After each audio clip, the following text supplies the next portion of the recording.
The unspoken arithmetic of Armageddon behind every global conflict lies, a haunting arithmetic that historians often overlook while chronicling battles and treaties.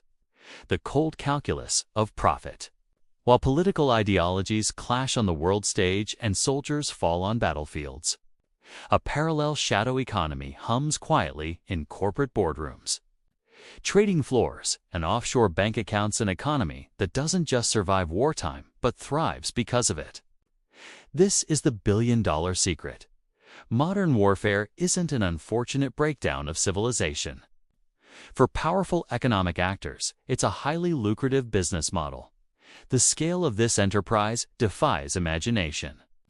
World War II, the deadliest conflict in human history, cost an estimated $4.1 trillion in 1945. Approximately $60 trillion today. Yet within that staggering destruction, corporate profits soared. Adjusted for inflation, DuPont's wartime profits increased by 1,200%, General Motors by 600%, and Dow Chemicals by 1,500%. The pattern hasn't changed, only evolved into more sophisticated forms. The Ukraine conflict has generated over $200 billion in new defense contracts since 2022, while energy giants posted combined profits exceeding $300 billion in the same period. This investigation will peel back the layers of what I term the perpetual war economy, an interconnected system where geopolitical tension isn't a problem to be solved, but a market condition to be exploited. From 19th-century arms dealers who deliberately sold to both sides, to today's algorithmic traders profiting from volatility, the secret remains the same. Someone always gets rich when the world burns. And increasingly, that someone isn't just profiting from war, they're investing in its continuation. Part 1. The Historical Blueprint. How War Became Big Business, the Merchant of Death, Prototype. Modern war economy has its roots in the Gilded Age of armaments, epitomized by figures like Basil Zakharov, 1849 to 1936. The original Merchant of Death. This Ottoman-born arms dealer perfected a business model still relevant today. He didn't merely sell weapons. He manufactured demand by selling identical weapons to opposing sides in conflicts from the Balkans to Latin America, creating artificial obsolescence by convincing governments their arsenals were outdated, exploiting political connections to secure monopolies and insider information, controlling media narratives to exaggerate threats and accelerate arms. Zakharov's Vickers Company supplied both the Royal Navy and the German Imperial Navy before World War I, then profited enormously from the conflict he helped make inevitable. His estimated $100 million fortune in 1920s dollars, roughly $1.5 billion today, established the template. War as a revenue stream rather than a failure of diplomacy. The World War II Industrial Revolution world. War II transformed this from a mercantile enterprise into an industrialized system. The United States arsenal of democracy wasn't just patriotic mobilization. It was the largest corporate subsidization in history. The cost-plus contract became standard. The government guaranteed companies like Boeing, Ford, and General Electric would cover all expenses, plus a fixed profit percentage, typically 7 to 10%. This eliminated corporate risk while maximizing production. The results were staggering. General Motors produced 1/3 of all U.S. military equipment. Ford's Willow Run plant produced a B-24 bomber every hour. DuPont supplied 70% of Allied Explosives corporate profits after taxes doubled from 1939 to 1944. More importantly, World War II established the military-industrial complex as a permanent feature of peacetime economies. When the war ended, defense spending didn't return to pre-war levels. Instead, the Cold War provided a new justification for maintaining and expanding the war economy. The Cold War, permanent economy. The genius of the Cold War model was its infinite horizon. unlike hot wars with clear beginnings and ends. The Cold War offered the perfect conditions for what President Dwight Eisenhower warned against in his 1961 farewell address: the conjunction of an immense military establishment and a large arms industry. Key innovations included technological obsolescence cycles. Weapon systems were designed to require constant upgrading, creating recurring revenue streams. The B-52 bomber, introduced in 1955, remains in service today after $12 billion in upgrades. The revolving door. Defense industry executives regularly moved into Pentagon positions.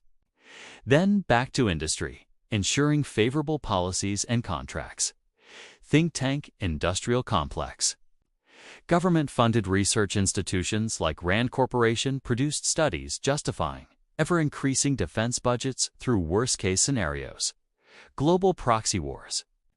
Regional conflicts in Korea, Vietnam, Afghanistan, and Central America served as testing grounds and marketing demonstrations for new weaponry, while maintaining domestic political support for defense spending by the Cold War's end. What had been created wasn't just a defense sector, but a war-dependent economy employing millions, dominating certain congressional districts, and generating immense shareholder value. Part 2. The Modern Matrix 21st Century War. Profiteering. The financialization of conflicted days war economy has evolved beyond physical arms manufacturing into what economists call the financialization of conflict. Profit now flows through less visible but equally lucrative channels to one: the volatility trader's hedge. Funds like Bridgewater Associates and Renaissance Technologies employ teams of geopolitical analysts, former intelligence officers, and data scientists to model conflict probabilities.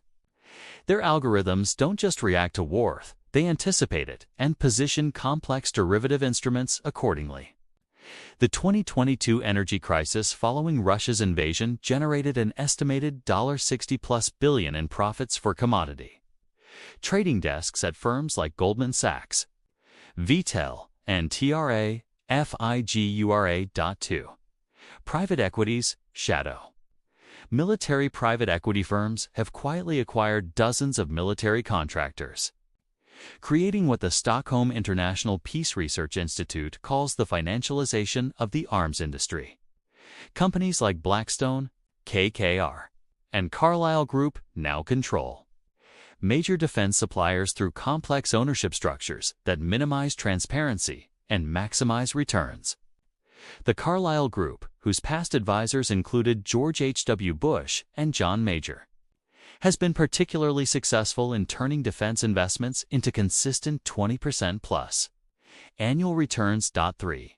The cyber mercenary complex. A new breed of corporate warfare has emerged in cyberspace. Israeli firms like NSO Group sell Pegasus spyware to governments for up to $700,000 per license plus annual maintenance fees. Their client list includes multiple nations accused of human rights abuses.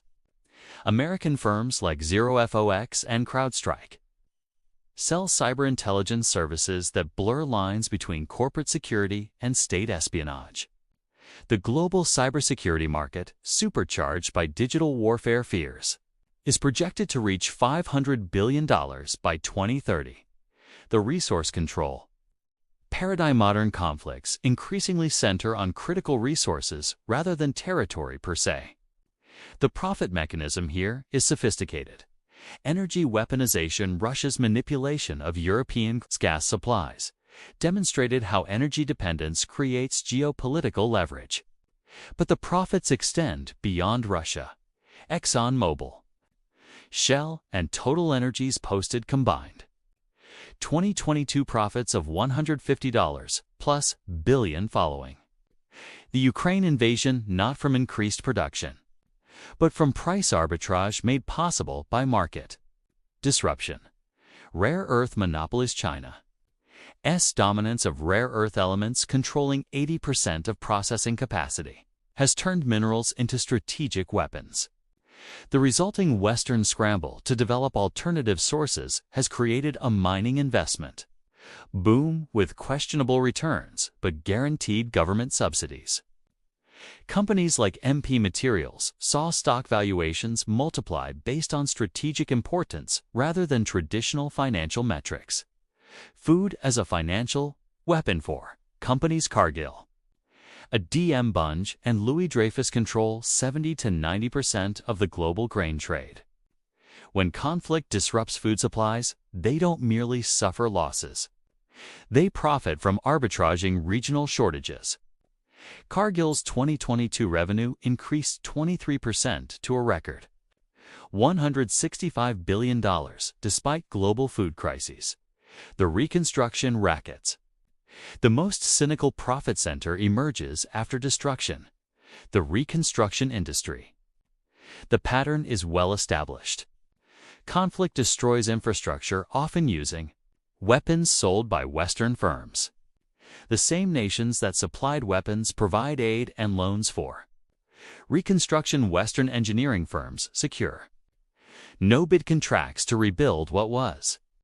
Destroyed local elites receive kickbacks for approving inflated contracts. The rebuilt infrastructure creates maintenance contracts for decades in Iraq. Halliburton's subsidiary KBR received $39+ billion in contracts. In Afghanistan, the Special Inspector General documented $19 billion in waste, fraud, and abuse in reconstruction spending. The Ukraine reconstruction effort, estimated at $400+ billion, has already drawn thousands of corporate representatives positioning for contracts. Contracts are signed. Weapons don't appear magically. Tanks, jets, missiles, uniforms, fuel, all of it is produced by private corporations. Governments don't build weapons. Companies do. During World War I and II, arms manufacturers saw profits explode. The longer the war lasted, the more equipment was needed. More equipment meant more contracts. And more contracts meant unlimited money. Here's the dark incentive. Peace ends profits, war multiplies them. The longer the conflict, the bigger the paycheck. Banks, loans and war debitors are expensive. No country has unlimited cash, so where does the money come from? Loans. Banks fund wars by lending massive amounts to governments. Those loans come with interest paid not during the war, but for decades after. Even when the war ends, citizens keep paying through. Taxes, inflation, national debt, but banks. They profit whether the war is won or lost in many cases. The same financial institutions funded both sides of global conflicts. To them, war wasn't tragedy, it was business. Reconstruction profit after destruction when cities are reduced to rubble. The story doesn't end. That's when reconstruction contracts. Begin the same corporations connected to wartime. Production often secured deals to rebuild. Roads reconstruct, cities restore, infrastructure, so the cycle looks like. This profit from destruction profit. From rebuilding, war destroys once but profits twice. Media. Fear and public suppos don't survive without public support. Fear sells. Media narratives shape public opinion. Justify military spending and silence questions. When fear is high, people stop asking where the money is going. And while the public debates ideology, money flows quietly in the background. The uncomfortable truth tears the truth no one likes to say out loud. World wars are humanitarian disasters. But financial gold mines, the winners are rarely on the battlefield. They sit in boardrooms, they sign contracts, they profit from chaos, and every time the world moves closer to another global conflict, the same people prepare to cash in again. If this video made you think differently about war, it's like, subscribe for more money behind stories the world doesn't want you to see, and watch the next video. The billion-dollar industry behind wars in the Middle East.